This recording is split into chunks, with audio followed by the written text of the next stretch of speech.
Union Cabinet approves reforms to boost employment generation and export in textile sector.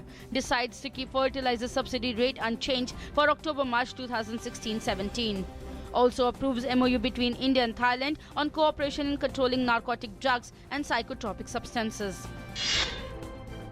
RBI report recognizes increase in Rabi sowing. Economic Affairs Secretary says sowing of Rabi crops is 7 to 8% higher than last year. Says there is movement from one crop to another. RBI announces bi-monthly monetary policy review, leaves lending rates unchanged due to certain internal and external factors such as demonetization and others. Slashes economic growth projection by 0.5% to 7.1. Projects headline inflation at 5% by March 2017. Parliament continues to witness deadlock due to standoff between opposition and the government over demonetization and how the debate should be held on it. Lok Sabha and Rajya Sabha failed to transact any business for the 15th consecutive day.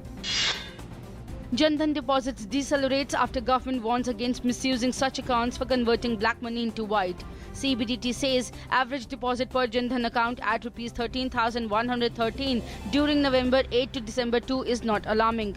Department identifies local clusters and bank branches where the inflow of Jan Dhan deposits were more than normal. ED carries out searches at over 50 branches of various banks to probe large-scale fraud and exchange of demonetized notes.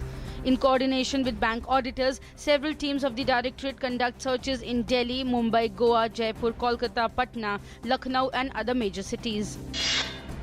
Meeting of Committee on Demonetization and Digital Transactions to be held in Mumbai today. Andhra Pradesh Chief Minister Chandrababu Naidu to chair the meeting. Committee is tasked with the job to suggest ways for transformation into a digital economy. Met Department predicts heavy rain for Andaman and Nicobar Islands. 4 Navy ships in action to evacuate stranded tourists at Havelock and Neil Islands. Cyclone hampers movement of essential supplies too. Government undertakes all possible efforts. US Defense Secretary Ashton Carter to visit India to hold meetings with Defense Minister Manohar Parrikar and other leaders in New Delhi. This is for the first time that an outgoing American Defense Secretary has included India in his itinerary for the final overseas trip. Dense fog blankets the national capital, resulting in low visibility. 94 trains running late, 1 cancelled and over 15 rescheduled due to poor visibility. Over 6 international and 7 domestic flights operating from Delhi's IGI airport delayed. 1 domestic flight cancelled. The second edition of Khajuraho International Film Festival will begin today. The 7-day-long film festival being organized with the cooperation of Madhya Pradesh Culture Department.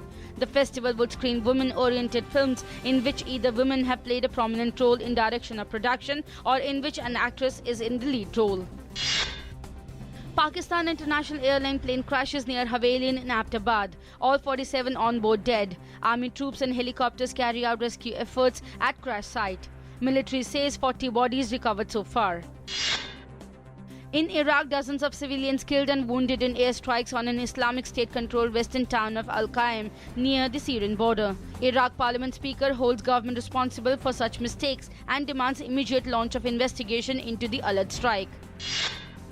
Italian Prime Minister Renzi formally steps down, bringing an end to nearly 3 years in office after he suffers a stringent defeat in a referendum on his flagship constitutional reforms. President to start consultations to form new government this evening, which are likely to complete by Saturday. India to take on England in 4th Test match at Wankhede in Mumbai.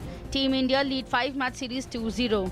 Confidence of Virat Kohli-led team is sky high and will try to regain Anthony De Mello Trophy, which they had lost to Alistair Cook's side back in 2012.